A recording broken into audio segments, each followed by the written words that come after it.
Hello hello students. सो आज हम start करने वाले हैं with syllabus of class 7। Yes. So मैं आपको क्लास 7 का पहले सिलेबस दिखा देता हूँ। सो क्लास 7 में we have two section, part 1 and part 2। In part 1 we have 8 chapters. ये प्योरली कंस्ट्रक्शन है, multiplication and division of integers, HCF LCM, angles construction है, operations on rational number indices, this is geometry, then algebraic expression operations। ये हुए हमारे 8 chapters in part 1 and part 2 में हमारे पास है around 7 chapters. सो आज हम स्टार्ट करने वाले हैं with chapter number 9 which is direct proportion and inverse proportion. So let's jump to page number 63।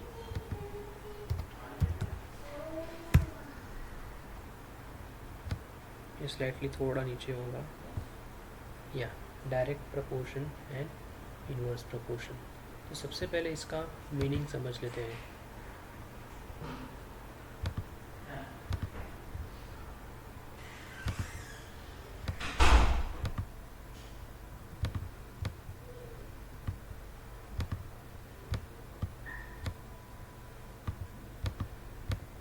Direct proportion, okay. So basically direct proportion and inverse proportion में आपको एक चीज़ ध्यान में देनी है कि यहाँ पे दो यूनिट ऑफ मेजरमेंट का बेसिकली कंपैरिजन होगा। बेसिकली दो यूनिट्स होंगे। अगर फर्स्ट यूनिट में कोई चेंज हो रहा है तो सेकेंड यूनिट में भी अगर चेंज हो रहा है तो then we can say they are linked proportionally, okay. But whether they are direct और indirect that will depend on case to case. So वो हमें फाइंड आउट करना है कि हमें कैसे पता चलेगा कि वो डायरेक्ट प्रपोर्शन का केस है या इनवर्स प्रपोर्शन का केस है। फॉर एग्जांपल मैं एक रैंडम एग्जांपल ले लेता हूँ जो आप रिलेट कर सकते हो। ओके, फॉर एग्जांपल आपके पास पेन ख़त्म हो गए, ओके। आप भी शॉपकीपर के पास जाते हो, आप शॉपकीपर को बोलते हो शॉपकीपर जी मुझे एक पेन दीजिए। तो शॉपकीपर आपको बोलता है कि एक पेन आपको 5 रुपीज़ में मिलेगा, ओके ओके। बट आप सोचते हो कि ये पेन तो मेरा कुछ दिनों में ख़त्म हो जाएगा, बट मुझे फिर से आना पड़ेगा। सो आप सोचते हो कि मैं 3-4 एक्स्ट्रा ले लेता हूँ, करेक्ट। सो आप बोलते हो कि शॉपकीपर जी मुझे 5 पेन दीजिए। तो शॉपकीपर आपको 5 पेन कितने में देंगे? आपको 25 रुपीज़ में देंगे, ओके। बिकॉज एक पेन की कॉस्ट अगर 5 रुपीज़ है तो 5 की कॉस्ट 25 होगी, 5 पैसा 25, ओके। अब यहाँ पे आप ज़रा ध्यान दीजिए, यहाँ पे दो क्वांटिटीज़ इन्वॉल्व है।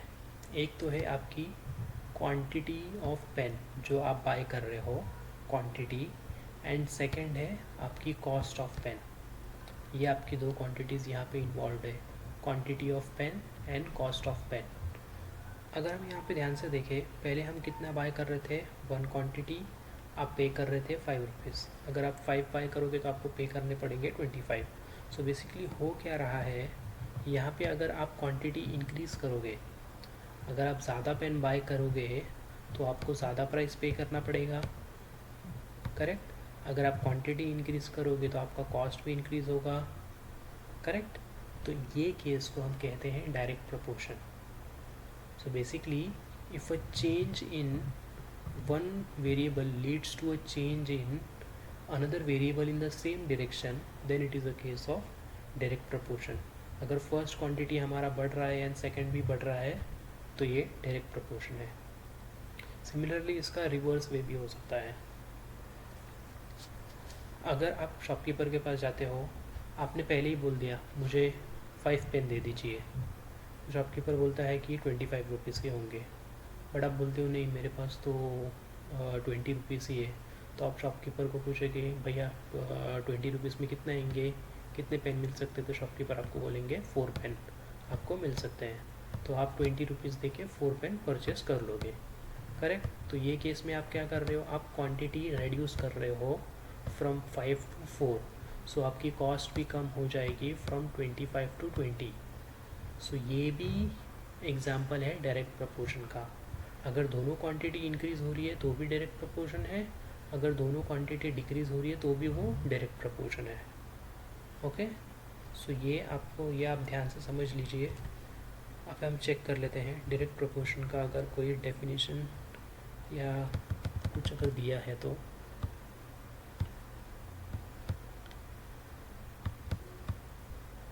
I don't see anything over here.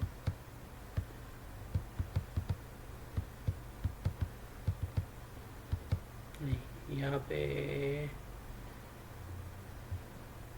Definition तो ऐसा कुछ नहीं दिया है, बट आप कंसेप्ट समझ लीजिए कि अगर एक क्वांटिटी इंक्रीज़ हो रही है एंड सेकंड भी इंक्रीज़ हो रही है तो वो डायरेक्ट प्रपोर्शन है। फर्स्ट डिक्रीज़ हो रही है, सेकंड भी डिक्रीज़ हो रही है तो वो भी डायरेक्ट प्रपोर्शन का केस है। और आपको ये चीज़ ध्यान में रखनी होगी कि डायरेक्ट प्रपोर्शन में हमेशा दोनों क्वांटिटीज़ का ratio is constant. Yes, ratio is constant. किसका रेशियो? क्वांटिटीज़ का, दोनों यूनिट ऑफ क्वांटिटीज़ का रेशियो इज़ कांस्टेंट। मीन्स उनका रेशियो हमेशा सेम होगा, that will never change in case of direct proportion. So basically quantity ratio means first quantity divided by second quantity. तो quantity divided by cost का जो भी answer आएगा first case में, second case में, third case में, ये तीनों सेम ही रहेंगे। So that is why we say ratio is constant in case of direct proportion. ये आपको ध्यान रखना है, this is very important. अब वो कैसे होगा ये भी मैं एक्सप्लेन कर देता हूँ। अगर आप क्वांटिटी को कॉस्ट से डिवाइड करोगे तो फर्स्ट केस में क्या होगा 1/5, सेकेंड केस में क्या होगा 5/25, बट 5 के टेबल में तो 25 है, तो आप क्या करोगे न्यूमरेटर में 5 1 करोगे एंड डिनोमिनेटर में 5 5 करोगे। सो हमारा 1/5 हो गया। सेम केस थर्ड में भी होगा, 4/20 होगा, बट 4 के टेबल में 20 है, 4 1 4 5 20, तो ये भी 1/5 हो गया। यहाँ पे भी 1/5 1/5 1/5। That is why ratio is constant in case of direct proportion. अब हम समझते हैं इनवर्स प्रपोर्शन क्या होता है। ओके, अब यहाँ पे let me think of an example जिससे आपको इजीली समझ में आ जाए।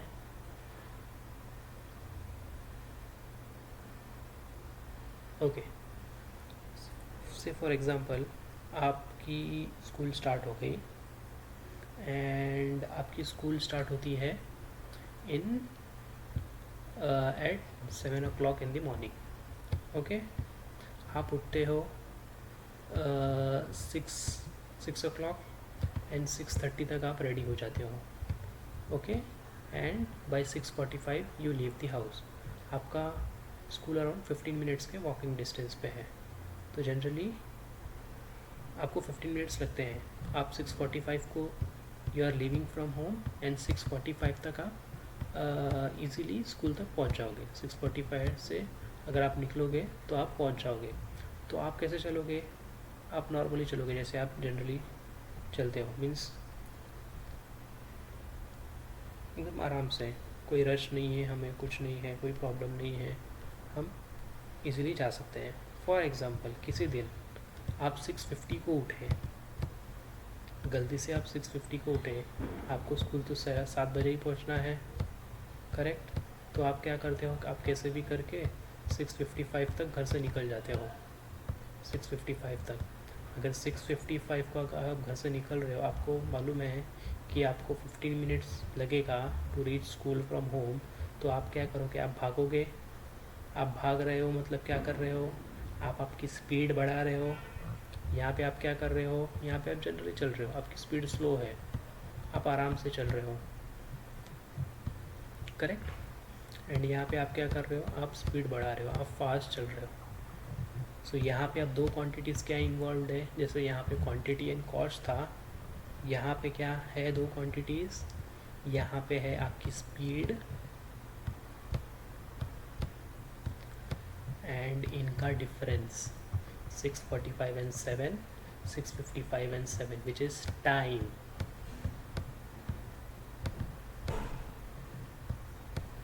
तो अगर आप नॉर्मल स्पीड से चलोगे तो आपको टाइम ज़्यादा लगेगा, correct, you will take more time. आप आराम से जाओगे, आपके पास 15 मिनट्स है स्कूल पहुंचने के लिए एंड आपको कोई रश करने की ज़रूरत नहीं। अगर आप फास्ट जाओगे तो आपके पास सिर्फ 5 मिनट्स है। तो नॉर्मल से आप फास्ट क्या कर रहे हो, आप आपकी स्पीड बढ़ा रहे हो। नॉर्मल से आप फास्ट मोड पे जा रहे हो ना, तो आप आपकी स्पीड बढ़ा रहे हो एंड टाइम क्या हो रहा है, पहले आपको 15 मिनट्स लगने वाले थे, अब आपको सिर्फ 5 मिनट्स लगने वाले हैं। तो आप आपकी स्पीड आपको जो टाइम रिक्वायर्ड है टू रीच स्कूल वो कम हो रहा है। तो यहाँ पे आप स्पीड बढ़ा रहे हो, यहाँ पे आपको टाइम रिक्वायर्ड कम है। तो देखो यहाँ पे ये अपर डायरेक्शन में मूव कर रहा है एंड ये डाउनवर्ड डायरेक्शन में, तो दोनों अपोजिट डायरेक्शन में मूव कर रहे हैं। तो ये हमारा है केस ऑफ इनवर्स प्रपोर्शन। ये आपको ध्यान देना है, ये आप दो चीज़ आप समझ लो। अगर इनकेस आपको नहीं समझ रहा है तो मैं एग्जाम्पल के साथ आपको चाहिए तो समझा सकता हूँ और डिटेल में मैं इसका और एक वीडियो बना दूँगा। बट आई होप कि आपको यह समझ गया होगा। ये सिर्फ आप कंसेप्ट के लिए ध्यान रखिए, ये सब हम सम्स में देखेंगे। जो प्रॉब्लम सेट में हमारे सम्स दिए होंगे उसमें ये ऑलरेडी मेंशन हुआ रहेगा एंड उसके बेसिस पे हम सॉल्व करेंगे। एंड हाँ यस, यहाँ पे क्या था, रेशियो कांस्टेंट था, करेक्ट। यहाँ पे क्या था, रेशियो कांस्टेंट था। यहाँ पे मल्टीपल इज कांस्टेंट।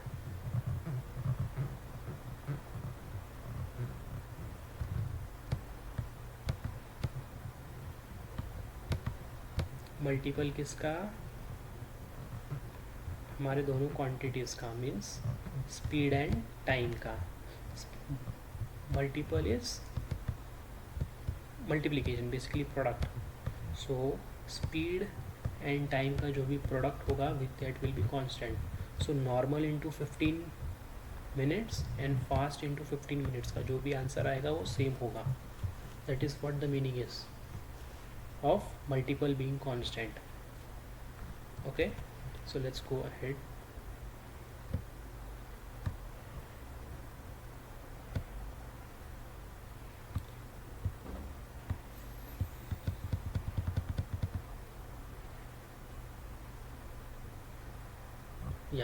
यहाँ पे आप देख सकते हो the product of the number of days and number of volunteer remains constant. तो मल्टीपल बेसिकली आप उसे प्रोडक्ट भी बोल सकते हो, product is constant. Product and multiple is the same thing. Okay, so let's start with sums. Practice set number 37.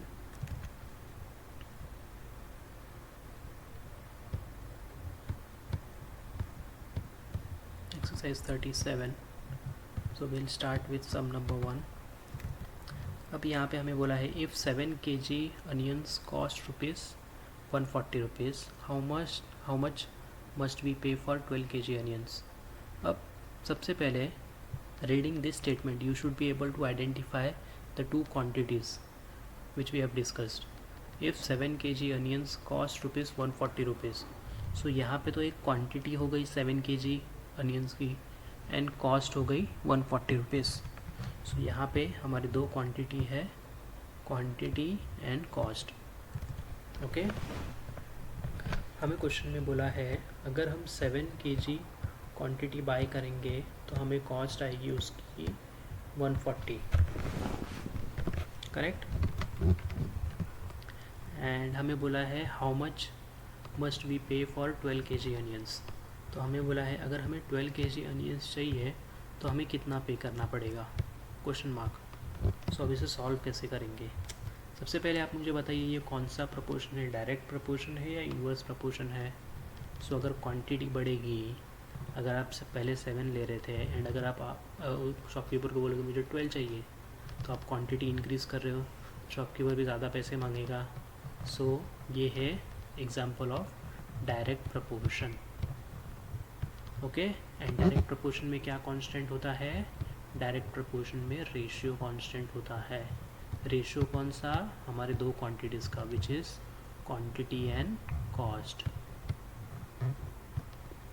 सो यहाँ पे आपको लिखना पड़ेगा एक statement, since this is a case of direct proportion. यहाँ पे चलो लिख देता हूँ मैं.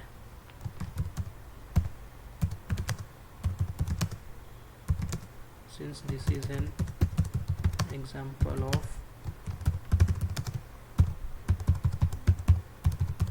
direct proportion, as cost will increase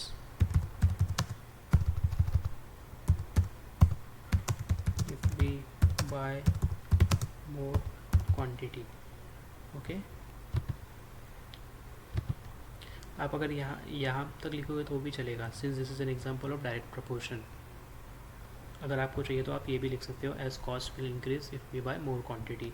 अगर आप ज़्यादा परचेस करोगे तो ज़्यादा प्राइस लगेगी. ओके. सो हमारा क्या होगा? Quantity 1 divided by cost of 1 is equal to quantity 2 divided by cost of 2. तो हमारी फर्स्ट क्वांटिटी क्या है? 7. एंड उसकी कॉस्ट कितनी है? 140. ओके. एंड ये इक्वल हमारी सेकेंड क्वांटिटी है 12 एंड उसकी कॉस्ट हमें नहीं पता, वो हमें फाइंड आउट करनी है. सो ये बेसिकली हमें फाइंड आउट करनी है. तो सबसे पहले हम एक क्या काम करते हैं, ये जो x है टर्म, बेसिकली दोनों डिनोमिनेटर्स को हम इक्वल के ऑपोजिट साइड भेज देते हैं. ये x यहाँ पे क्या हो रहा है? डिवाइड हो रहा है. यहाँ डिवाइड की साइन है तो हम x को वहाँ पे भेजेंगे तो वो मल्टीप्लाई हो जाएगा. So that will be 7 into x. Same way 140 का भी होगा. 140 भी यहाँ पे लेफ्ट हैंड साइड में डिवाइड ही है तो वहाँ पे जाके मल्टीप्लाई हो जाएगा. अब हमें फाइंड क्या करना है? x. तो हम एक काम करेंगे, x को यहीं पे रखेंगे, 7 को भी यहाँ पे भेज देंगे. 7 यहाँ पे क्या हो रहा है? मल्टीप्लाई हो रहा है, वहाँ पे जाके डिवाइड हो जाएगा.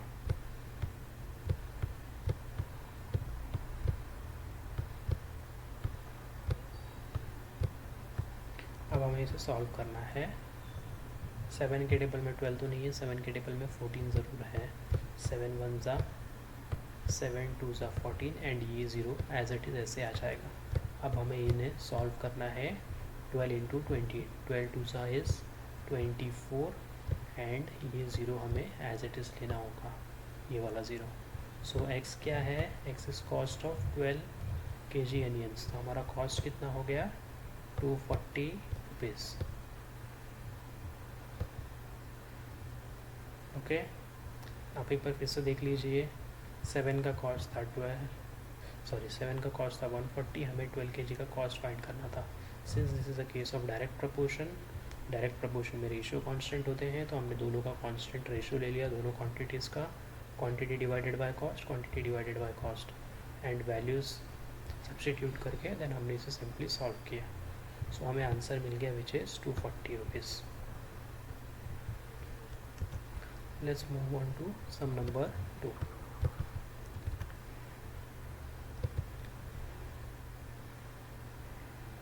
If 600 rupees buy 15 bunches of feed. अब यहाँ पे भी सेम है, कॉस्ट है एंड क्वांटिटी है. So cost and quantity.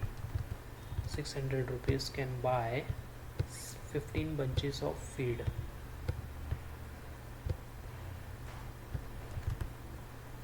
How many will 1280 rupees buy?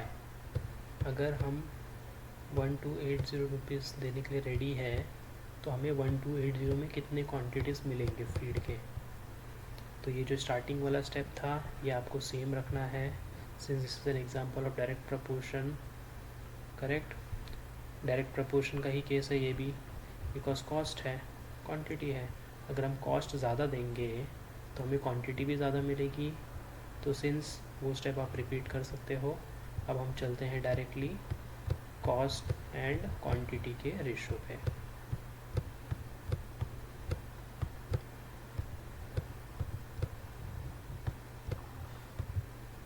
तो 600 में हमें मिल रहे थे 15, अब हमें चाहिए 1280 में हमें कितने मिलेंगे वो हमें फाइंड करना है।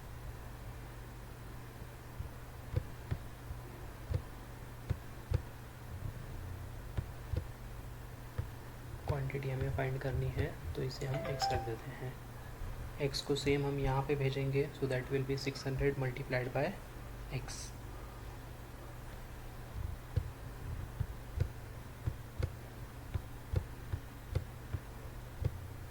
एंड 15 को हम यहाँ पे भेजेंगे, वो भी मल्टीप्लाई हो जाएगा, so that will be 1280 into 15।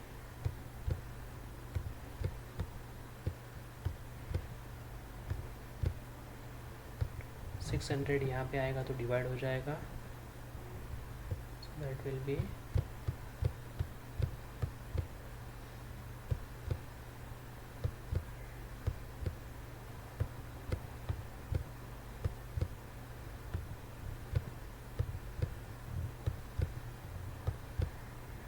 अब यहाँ पे आप एक काम कर सकते हो, ये 0 एंड ये 0 कट हो जाएंगे।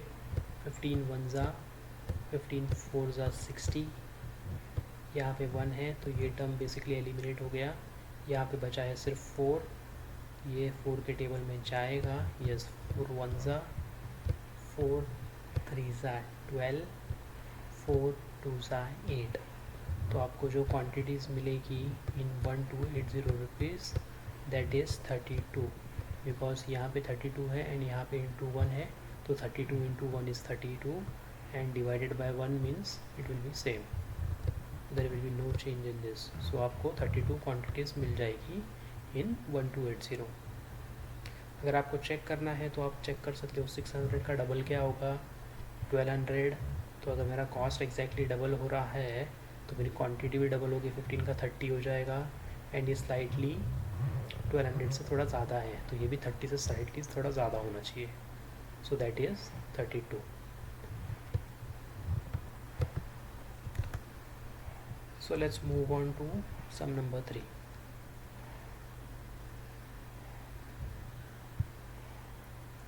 अगर आपको कोई भी सम नहीं समझ रहा है और अगर आपको ऐसा लग रहा है कि ज़्यादा हम स्पीड में जा रहे हैं, तो आप मुझे कमेंट कीजिए कौन सा सम आपको डिटेल्ड में चाहिए।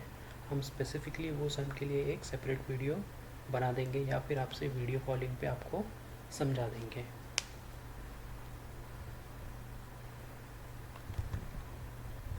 Okay, so for 9 cows, 13 kg 500 grams of food supplements are required every day. अब every day 13 kg 500 grams of food supplement is required for 9 cows. तो यहाँ पे क्या है, नंबर ऑफ काउस है एंड नंबर ऑफ सप्लीमेंट्स है। So यहाँ पे number of cow and number of supplements. So अगर हमारे पास 9 काउस है तो हमें 13 kg 500 ग्राम्स ऑफ सप्लीमेंट लगेंगे every day. 13 kg 500 gram every day. Okay, in the same proportion how much will be needed for 12 cows. So in case अगर हमारे पास 12 cows है तो हमें कितने सप्लीमेंट लगेंगे, ये हमें पूछा गया है। सो अगर आप ध्यान से देखो तो अगर मेरे पास काव ज़्यादा है तो मुझे सप्लीमेंट भी ज़्यादा लगेंगे, उनकी फीड जो उन्हें मुझे खिलाना है वो भी ज़्यादा लगेगा। So this is also a case of direct proportion, correct? Yes. But यहाँ पे सॉल्व करने के पहले यहाँ पे अगर आप देखोगे तो यहाँ पे दो क्वांटिटीज़ है, सॉरी 2 यूनिट्स है, केजी एंड ग्राम। तो सबसे पहले हम इन्हें एक सिंगल क्वांटिटी में कन्वर्ट कर लेते हैं, सिंगल यूनिट में। सो बेसिकली केजी एंड ग्राम में छोटा यूनिट कौन सा है, छोटा ग्राम है एंड केजी बड़ा है। तो 1 kg में कितने ग्राम होते हैं, 1000 ग्राम, करेक्ट? 1 kg में 1000 ग्राम, सो 13 kg में 13,000 ग्राम होंगे एंड ये 500 ग्राम एज इट इज़ ऐसे ही रहेगा। तो हमारे पास टोटल ग्राम कितने हैं, 13,500 ग्राम है हमारे पास। तो ये 13 kg 500 gram is nothing but 13,500 ग्राम जो हमें रिक्वायर्ड है फॉर 9 काउस। सो अब हम रेशियो ले लेते हैं, काउ डिवाइडेड बाय सप्लीमेंट का रेशियो, सेम सेकंड के लिए भी काव एंड सप्लीमेंट का रेशो। सो हमारा फर्स्ट है 9 काव। 9 काव के लिए हमें चाहिए 13,500।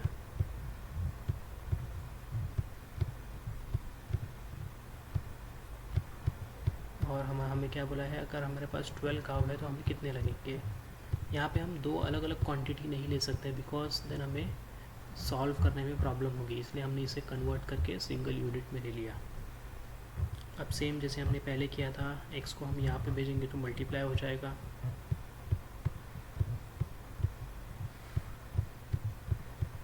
एंड 13,500 को हम राइट हैंड साइड भेजेंगे तो वो भी मल्टीप्लाई हो जाएगा।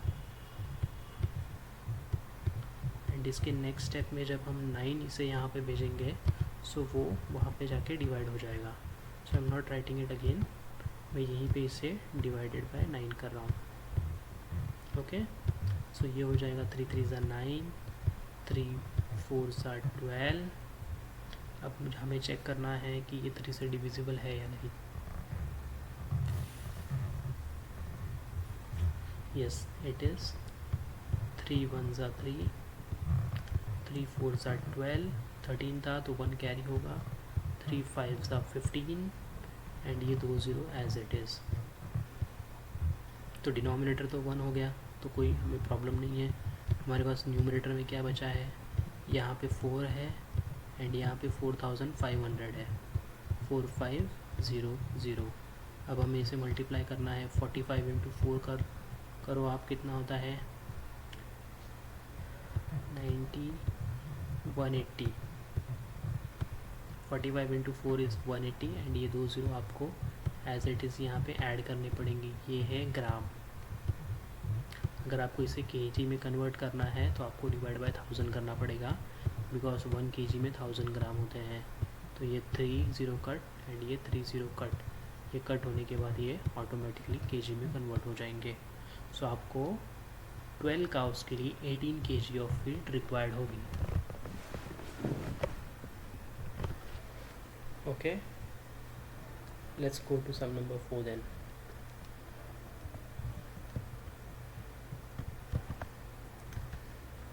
Okay, let's start. The cost of 12 quintal of soya bean is 36,000 rupees. अब यहाँ पे भी सेम है, क्वांटिटी एंड कॉस्ट का दोनों यूनिट है, quantity and cost. So cost of 12 quintal, 12 quintal का कॉस्ट है 36,000 rupees.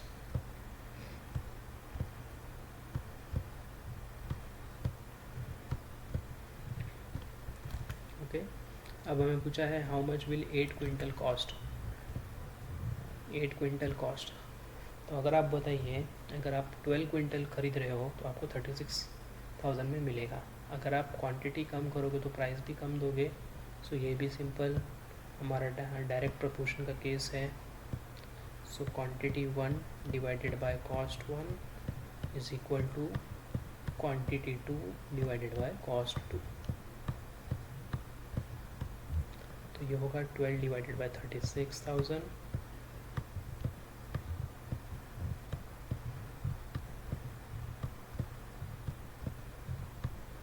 Is equal to 8 divided by x, because हमारे पास कॉस्ट नहीं है, हमें कॉस्ट फाइंड आउट करनी है। सेम जैसे हमने पहले किया था, 12 इंटू एक्स हो जाएगा यहाँ पे, एंड यहाँ पे 8 इंटू 36,000 हो जाएगा।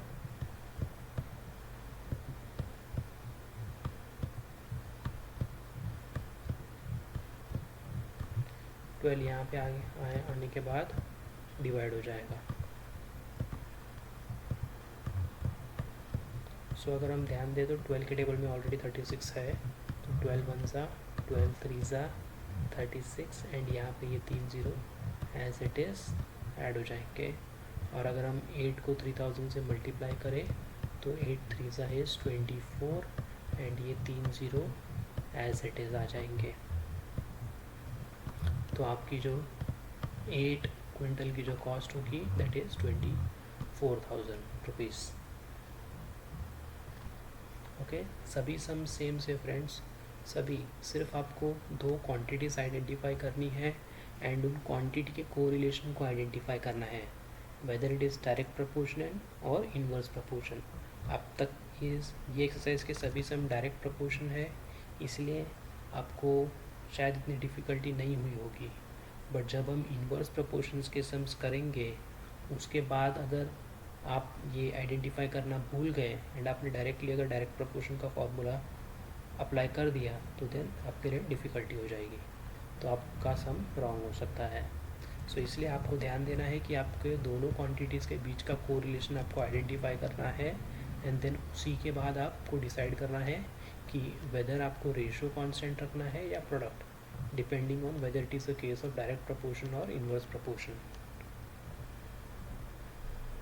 Okay, so let's move on to sum number 5, which will be final sum for today, and then in next video lecture we'll start with the inverse proportion, because I want you to be very thorough with this first, and then we can go to inverse proportion. Yes, so fifth sum is also similar. The two quantities are quantity and cost. Two mobile cost rupees 16,000 rupees. How much money will be required to buy 13 such mobiles? Okay, तो हमें बोला है अगर हम 2 mobile purchase करेंगे तो हमें shopkeeper वो 16,000 में देगा, 16,000 रुपीज़। और हमें पूछा है कि अगर आपको 13 मोबाइल बाय करना है तो आपको कितने पैसे देने पड़ेंगे। तो अगर आप ज़्यादा मोबाइल बाय करोगे तो आपको ज़्यादा पैसे लगेंगे। तो same this is also a case of direct proportion. तो quantity 1 divided by cost 1 is equal to quantity 2 divided by cost 2। So quantity 1 is हमारा 2 एंड हमारा कॉस्ट इज़ 16,000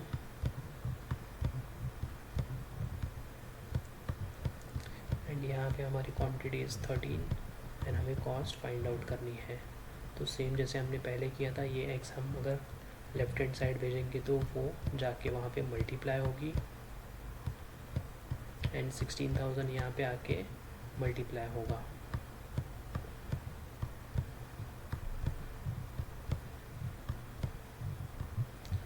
एंड अगर जब हम ये 2 यहाँ पे भेजेंगे नेक्स्ट स्टेप में, ये स्टेप आपको लिखना है, इसके बाद ये स्टेप आपको फिर से रिपीट करना है एंड ये 2 आपको लेफ्ट हैंड साइड भेजना है, राइट हैंड साइड भेजना है। So that will be divide. So 2 1s are 2 8s are 16 and ये 30 एज इट इज़ यहाँ पे आ जाएंगे। एंड अगर आप 13 को 8 से मल्टीप्लाई करोगे, सो 8 3s are 24, 8 1s are 8 9 10, तो 104 आ गया। सो ये होगा 104 एंड ये आपको 3 zeros मिस नहीं करना है। तो ये बेसिकली आपके हो गए 1,04,000 rupees. Yes, 1 lakh is huge amount. वैसे भी 13 मोबाइल्स कौन लेगा, just on a lighter note. So अगर हम 13 मोबाइल परचेस करेंगे तो हमें उसके लिए पे करने पड़ेंगे 1,04,000 rupees. Okay, so with this we complete our practice set number 37। Inverse proportion क्या है मैंने आपको ऑलरेडी बताया है। इन्वर्स प्रपोर्शन क्या है, जब नेक्स्ट टाइम हम आएंगे तो we will cover up exercise 38। I believe this is purely based on inverse proportion or it might be a mix of direct proportion and inverse proportion. We'll see next time, and let us check if we have anything more in this chapter. Yes, then we have one more exercise, I think. Yeah, one more exercise, which is practice set number 39, which looks a bit different. So we'll cover these topics in the upcoming videos. So till then आप practice करते रहिए, and अगर आपको videos अच्छे लग रहे हैं, आपको सच में लग रहा है कि आपके कंसेप्ट क्लियर हो रहे हैं, तो आप आपके फ्रेंड्स के साथ भी ये शेयर कीजिए, उन्हें भी रिकमेंड कीजिए ये वीडियोस देखें ताकि वो भी लर्न कर सकें। और अगर आपके जान पहचान में कोई है जिसका मैथ्स वीक है या फिर कंसेप्चुअली वो नहीं कर पाता है। काफ़ी लोगों का होता है कि हमारा मैथ्स नहीं समझता। अगर आप टेक्निकली अगर आराम से टाइम दे के सोचोगे तो आपको ज़रूर समझेगा, एंड आप उसमें एक्सेल भी कर सकते हो, आप उसमें टॉप भी कर सकते हो।